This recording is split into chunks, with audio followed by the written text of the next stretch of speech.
కాంగ్రెస్ ప్రభుత్వ పాలనా వైఫల్యాలపై అసెంబ్లీలో బీఆర్ఎస్ పోరాడుతుందని ఎమ్మెల్యే వివేక్ అన్నారు. పాలమూరు రంగారెడ్డి ఎత్తిపోతల పథకంపై ప్రభుత్వ నిర్లక్ష్యాన్ని ఎండగడతామన్నారు. 6 గ్యారంటీలు 420 హామీలపై ప్రభుత్వ దాటివేత ధోరణిని నిలదీస్తామన్నారు. రేపు అసెంబ్లీ సమావేశాలు ప్రారంభమవుతున్న సందర్భంలో బాధ్యత గల ప్రతిపక్ష పార్టీగా తప్పకుండా అనేక అంశాలు లేవనెత్తే బాధ్యత మా పైనన్నది. ముఖ్యంగా పాలమూరు రంగారెడ్డి ప్రాజెక్ట్ ఏదైతే ఉన్నదో కేసీఆర్ గారి హయాంలో దాదాపు 90% పనులు పూర్తి చేసినాం.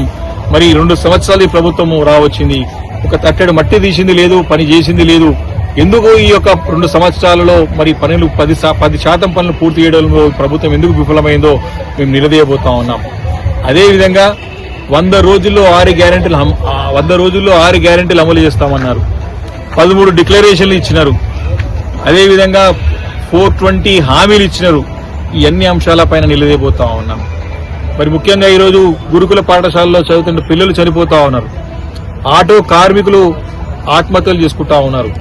రైతులు ఆత్మహత్యలు చేసుకుంటా ఉన్నారు. ఈరోజు రైతు భరోసా అని చెప్పి 10,000 ఎకరానికి ఏం సరిపోతుంది, 15,000 ఇస్తామని చెప్పేసి మాట ఇచ్చినారు. ఈరోజు ఇప్పటికే రెండు పంటలకి రైతు భరోసా ఎగ్గొట్టినారు. 10,000 కాదు కదా, ఉన్న 15,000 దేవుడు ఉన్న 10,000 కూడా ఎగ్గొట్టినటువంటి మరి పాపం ఈ ప్రభుత్వం పాపం కట్టుకున్నది.